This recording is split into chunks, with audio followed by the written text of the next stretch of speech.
Hello guys, how are you doing today? I am Constance and thank you for joining me in the next episode of my English class. But before we get started in this class, we're going to be talking about simple present tense sentences consisting of clause and predicate. Clause and predicate. I've used these same sentences that we have used in our past class, which says simple present tense sentences.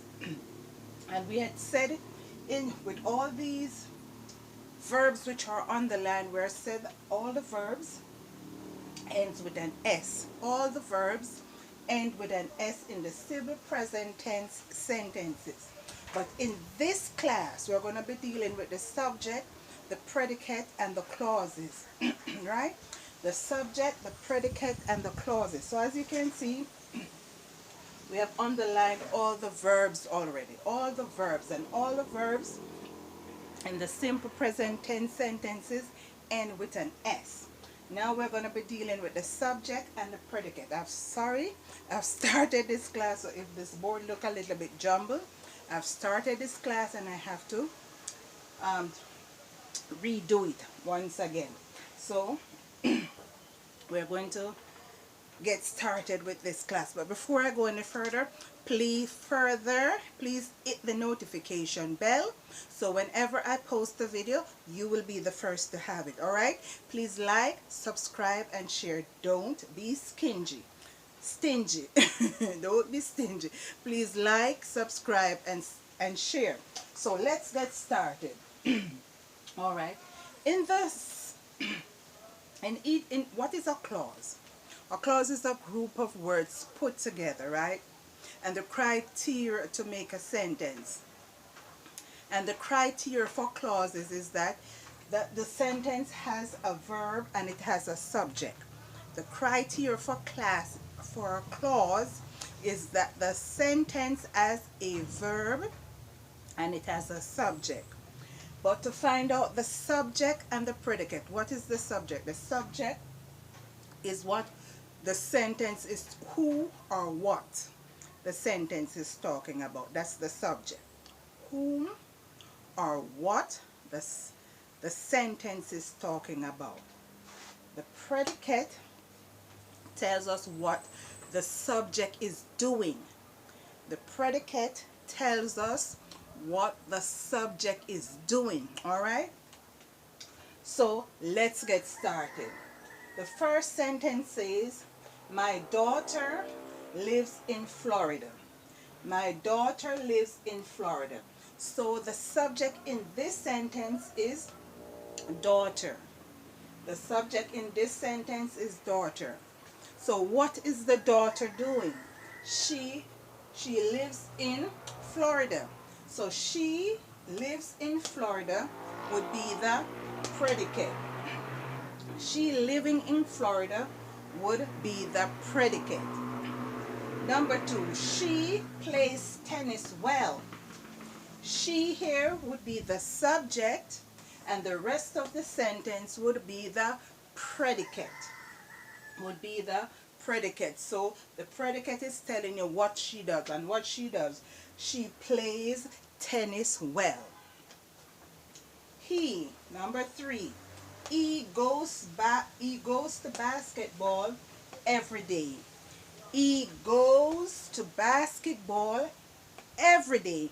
So the subject here would be he, right? What is he doing? He goes to basketball every day, and that would create the predicate, or that would identify the predicate. What he's doing, what the subject is doing would be the predicate. He loves to play football. He loves to play football. Right again.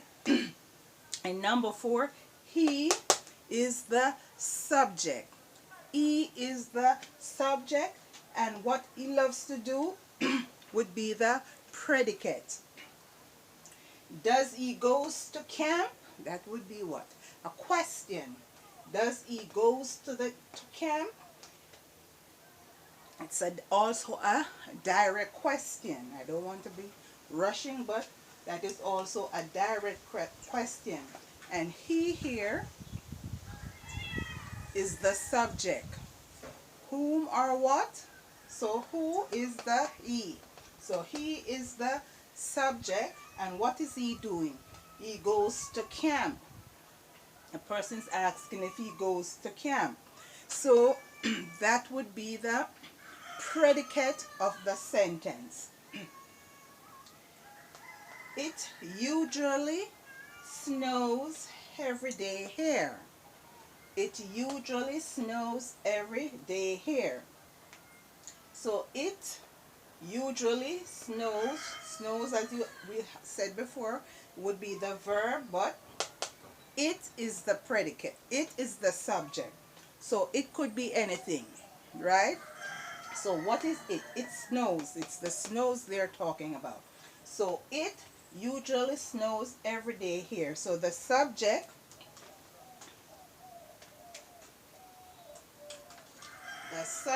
is it.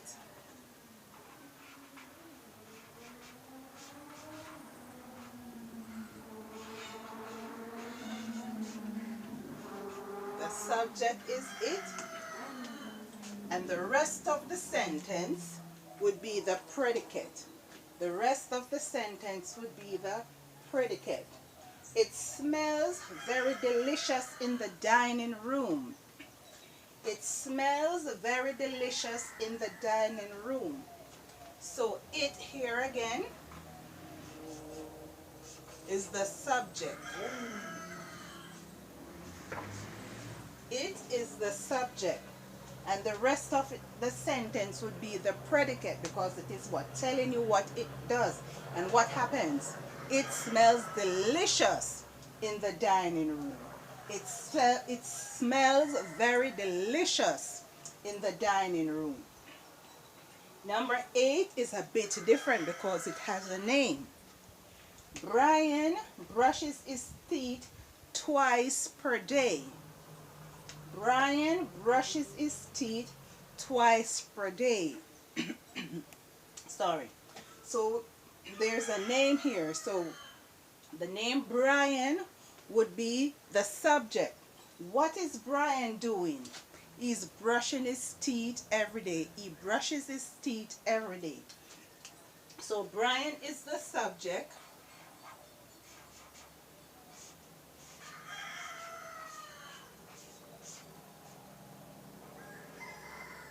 Brian is the subject, and what Brian does, he brushes his teeth every day.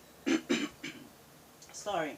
So him brushing his teeth every day is the predicate. Him brushing his teeth every day is the predicate. Let's look at number 9. He gets up late every day. He gets up late every day. He again here is the subject.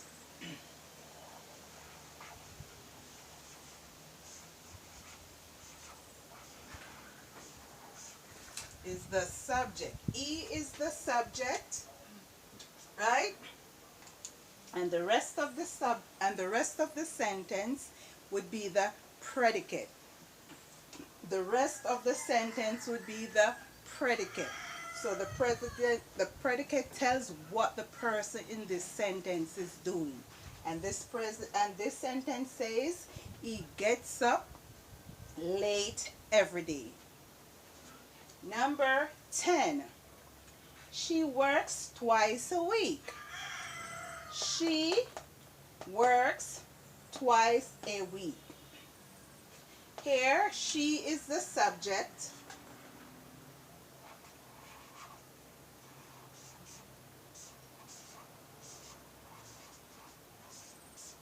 She's the subject.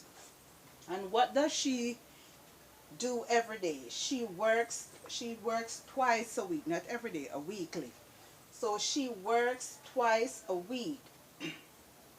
So what she does in the sentence is called the predicate. What she's doing in the sentence, she could be anybody, right? She could be Jane, Mary, Sandra, Cassandra, June, April, Mary, right? So she, whoever she might be, or whomever he might be, could be John, David, Harry, whomever. When it says equals, it could be anyone. But whoever that person is considered the subject, right? It could be something as well, the house. It could be a chair. It could be a cat, right? That would be the subject. The thing or whom the subject or whom the sentence is talking about is the subject. Whatever that person is doing in that sentence is the predicate. So she works twice a week. So here she works twice a week is considered the predicate. She is the subject. All right? She is the subject. Works twice a week is considered the predicate because that's what she does. She works twice a week. All the verbs in these 10 sentences which ends with an S, which is underlined, right? These are the verbs in the sentence, which is called the sentence, simple sentence or simple present tense sentences. Simple present tense sentences. And we have used these same sentences, we have used these same sentences to identify the subject and to identify the predicate. But these sentences also carry the verbs, and each verb ends with an S. Each verb ends with an S, and these verbs are for what? Present tense, right? Simple present tense. It's not complex. You have simple and you have complex, but these are simple present tense sentences. These are not complex sentences, so they don't have comma and they don't have semicolons or they don't have brackets. They are just one straight sentence without any more punctuation mark. So I hope you appreciate this class. I hope you have learned something from it.